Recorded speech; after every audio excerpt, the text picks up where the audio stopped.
Apa ini? Teriakan dari jauh. Apa ini? Hei? Putin berusaha menjual kemenangan yang tak nyata, sementara untuk pertama kalinya para jenderalnya terlalu takut mengatakan yang sebenarnya padanya. Bulan lalu, Kremlin mengumumkan bahwa mereka telah sepenuhnya merebut kota Kupiansk. Mereka bahkan menunjukkan peta kepada Putin untuk mengonfirmasinya. Tapi, saat Putin merayakan kemenangan ini, Zelensky secara langsung berjalan di jalan-jalan kota, membuktikan bahwa semua itu adalah kebohongan. Jadi, bagaimana Ukraina bisa melakukan ini? Mereka tidak hanya bertahan, tapi juga melancarkan serangan balasan rahasia yang melibatkan pipa yang terlupakan, yang dikira Rusia sebagai jalur kehidupan mereka. Sebaliknya, itu justru menjadi kuburan mereka. Pertempuran ini belum berakhir sekarang. Saat Anda menonton ini, 200 tentara Rusia masih terjebak di ruang bawah tanah kota, terputus dari pasokan dan menunggu penyelamatan yang tak kunjung datang.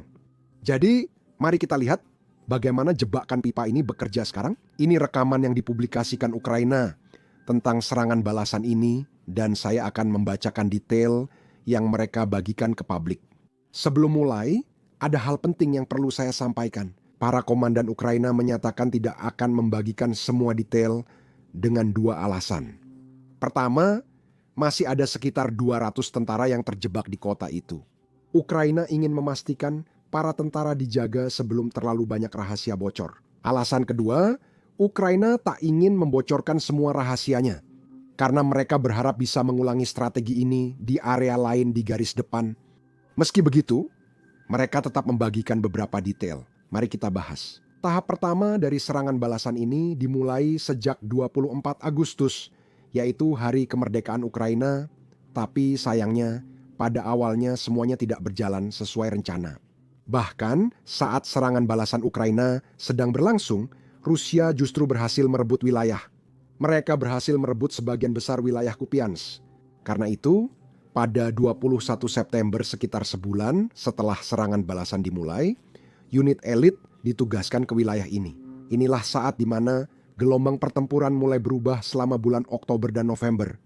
Kelompok ini perlahan-lahan mendorong mundur pasukan Rusia, lalu mereka menguasai 2 desa kunci di utara Kupiansk yang secara efektif memutus jalur pasokan bagi pasukan Rusia yang berada di dalam kota. Ini saat Rusia mulai putus asa dan mencoba memperkuat pasukan dengan pipa bekas. Sekarang, disinilah Ukraina melakukan sesuatu yang menarik. Mereka tidak hanya memblokir atau meledakkan pipa itu, tapi juga menempatkan senjata Ukraina di titik keluarnya. Jadi setiap hari, Rusia akan mengirim 1 peleton melalui pipa ini untuk memasok pasukan di kota, dan Ukraina akan langsung menghabisi peleton ini. Kalau kamu paham, maksud saya, ini saja detail yang kami dapat dari wawancara itu. Dan sekali lagi, mereka tidak ingin memberikan terlalu banyak detail karena mereka ingin terus menggunakannya. Alasan serangan balasan ini penting adalah karena Ukraina berhasil memasukkan pasukan ke kota tanpa terdeteksi drone Rusia. Itu keuntungan besar dalam perang ini, sehingga Ukraina berharap dapat melakukan hal serupa di kota lain sebelum Rusia mengetahuinya. Jika kamu dengar Kremlin, tampaknya tak ada yang berubah. Pada 28 November, Kremlin mengklaim bahwa Kupiansk berada di bawah kendali mereka. Di arah Kupiansk, pasukan penyerang dari Divisi Senapan Bermotor ke-68 Angkatan Darat ke-6 telah menyelesaikan pembebasan kota Kupiansk. Mereka sudah menyelesaikan semua? Kelompok-kelompok kecil musuh yang terpisah dan tersebar sedang dihancurkan. Sebulan kemudian, mereka tetap pada cerita dan pilihan mereka. Dengarkan ini. Gangguan terhadap kehidupan damai warga sipil. Krylov-Polk militer barat telah mengambil alih kendali atas kota Kupiansk yang sangat strategis, yang telah berulang kali gagal direbut kembali oleh musuh. Pada unit-unit di zona operasi militer khusus. Hal ini akan membantu memperluas zona keamanan di wilayah Kharkiv dan mengurangi ancaman penembakan musuh terhadap distrik utara Republik Rakyat Luhansk. Sekarang, seperti yang kalian tahu, Zelensky membuktikan Kupiansk masih dikuasai Ukraina. Dia pergi ke kota itu, merekam lalu mengunggah video. Saya pikir Putin tidak punya ponsel, jadi dia belum lihat videonya. Jika Anda meminta orang Rusia membuktikan klaim mereka sebenarnya tidak punya banyak bukti. Orang Rusia di Twitter memang punya sesuatu untuk kita. Lihat apa yang mereka bagikan. Vladimir Putin. Kerja bagus sekarang. Banyak orang menunjukkan bahwa ini terlihat seperti hasil Photoshop. Orang Rusia menjawab mereka tidak tahu apa itu Photoshop. Mereka masih pakai telepon rumah, jadi jelas tidak mungkin memalsukan video karena tidak punya teknologinya. Lelucon terlepas. Beberapa analis militer di dalam Rusia sekarang secara terbuka menyebut Kremlin berbohong. Dengarkan ini. Usamirian, kalian banyak bertanya tentang apa yang terjadi di Kupiansk setelah diumumkan pemukiman itu sepenuhnya dikuasai. Itu pun dikatakan di tingkat staf umum dan presiden, dan kemudian berita lain mulai berdatangan. Jelaskan saja apa yang terjadi di istana jika Anda tahu, saya mengerti.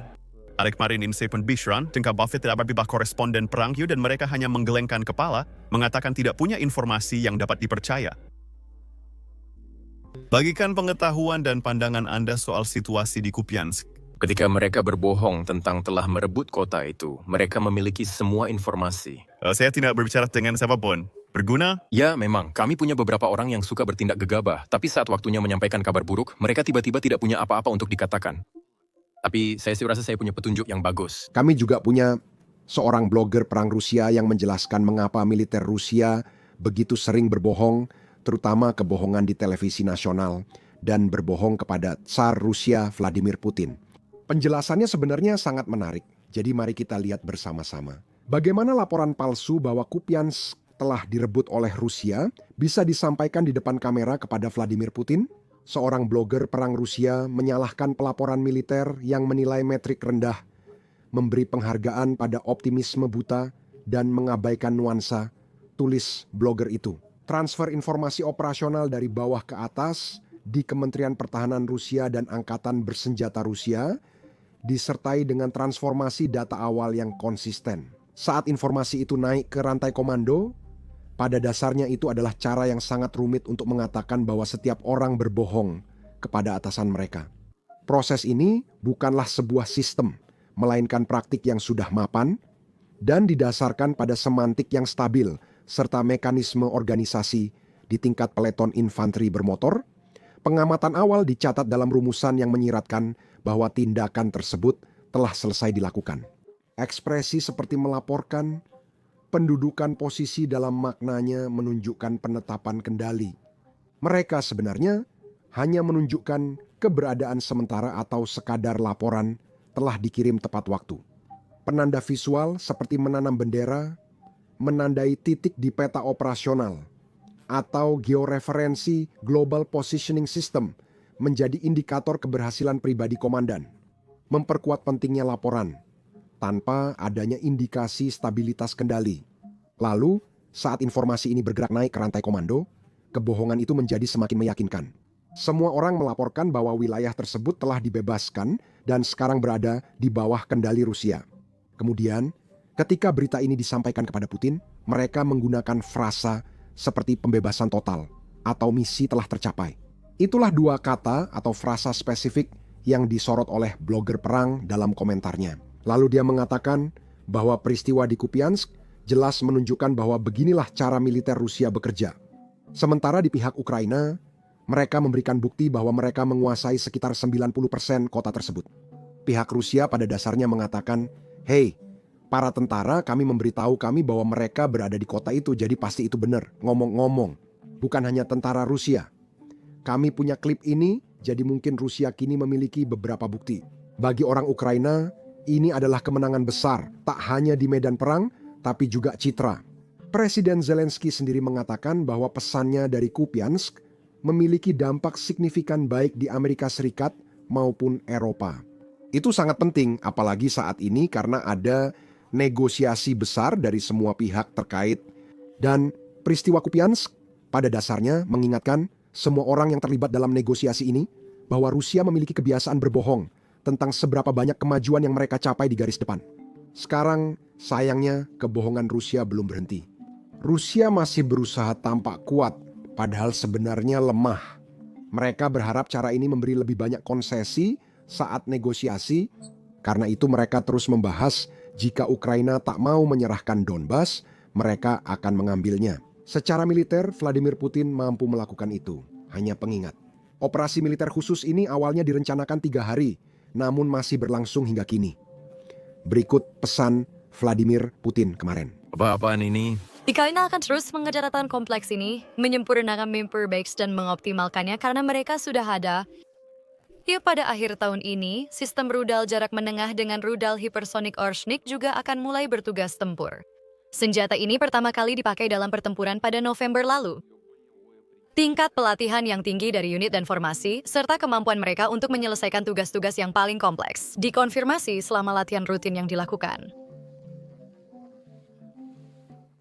Ini termasuk partisipasi sekutu dan mitra asing kita kepada siapa kita mentransfer pengalaman yang diperoleh selama operasi militer khusus. Birgit Semeyali perindikatkan tingkat histeria. Saya sudah sering mengatakan bahwa ini kebohongan, benar-benar omong kosong tentang ancaman Rusia yang imajiner terhadap negara-negara Eropa. Ini adalah Namun ini dilakukan dengan sengaja. Faktanya, Rusia selalu berada dalam kondisi paling sulit hingga akhir selama masih ada sedikit peluang. Berusaha nih untuk menemukan solusi diplomatik atas pertentangan dan konflik, dan tanggung jawab atas kenyataan bahwa peluang-peluang ini tidak dimanfaatkan sepenuhnya ada pada mereka yang percaya bahwa mereka bisa berbicara kepada kami dengan kekuatan. apa ini? Hari ini, kami mendukung kerja sama saling menguntungkan dan setara dengan Amerika Serikat dan negara Eropa untuk membangun sistem keamanan terpadu di seluruh Eurasia. Jadi ini apa? Menteri Pertahanan Rusia yang baru saja memberitahu Putin bahwa Kupiansk berada di bawah kendali Rusia, kemudian melanjutkan dengan mengatakan hal itu. Rusia tidak ingin perang dengan Eropa, justru Eropa yang menginginkannya. Dengarkan baik-baik. Pada saat yang sama. Kami juga melihat para pemimpin Eropa dan rezim Kiev berusaha menghindari pembahasan masalah ini. Hal ini melibatkan memperpanjang konflik dengan tujuan untuk melemahkan negara kita sebisa mungkin. Ini Persepedian terpilih oleh gabungan angkatan bersenjata NATO untuk konfrontasi dengan Rusia dimulai sekitar awal 2030-an. Kebijakan ini membuat aksi militer bisa berlanjut sampai 2026. apaan ini? Sejujurnya, ini adalah diktator tingkat dasar. Jika kamu seorang diktator yang punya terlalu banyak masalah dalam negeri, dan kamu ingin mengalihkan perhatian rakyatmu dari kegagalanmu sendiri, maka berikan saja mereka musuh dari luar negeri. Masalah dari strategi ini adalah, pada akhirnya orang akan bosan mendengar semua masalah mereka disalahkan pada Barat dan NATO. Mereka mulai mempertanyakan alasannya. Putin telah berkuasa selama 26 tahun sekarang, sementara standar hidup di Rusia terus menurun, dan itulah momen yang benar-benar ditakuti Putin. Itulah mengapa ceritanya terus berubah, narasinya tentang perang terus berubah seiring pasukan Rusia terus didesak mundur. Pada 24 Februari 2022, dia mengumumkan operasi militer khusus. Dia mencoba merebut Kiev dalam 3 hari, tapi gagal. Sekarang, dia mengatakan kepada dunia bahwa bukan Rusia yang memulai perang ini, melainkan Barat. Meskipun pasukan Barat tidak bertempur di Rusia. Jika mereka benar-benar bertempur di Rusia, saya yakin Putin sudah jatuh dari jendela di Moskow sejak lama. Nama saya Sam, itu saja yang bisa saya sampaikan untuk kalian, dan kita akan bertemu lagi di video berikutnya. Salah satu masalah dalam membuat video seperti ini, di mana kami menampilkan banyak serangan drone, bahkan jika tidak ada manusia atau tentara Rusia yang terluka. YouTube sering mendemonetisasi atau membatasi video kami. Bahkan, dalam seminggu terakhir, menurut YouTube, 4 video kami telah didemonetisasi. Menampilkan serangan drone atau cuplikan garis depan tidak ramah pengiklan, sehingga video tersebut dibatasi. Tapi inilah kenyataan perang modern, dan inilah perang yang sedang dihadapi serta coba untuk bertahan oleh orang-orang Ukraina. Jadi, kami percaya penting untuk meliput semua ini, dan itulah sebabnya kami meluncurkan platform kami sendiri, Business Basics. Kami membangunnya dari awal sehingga kami tidak memiliki batasan apapun. Kami tidak perlu mengaburkan serangan drone, rekaman garis depan, atau pangkalan udara Rusia yang hancur. Kami juga tidak menampilkan iklan di situs ini.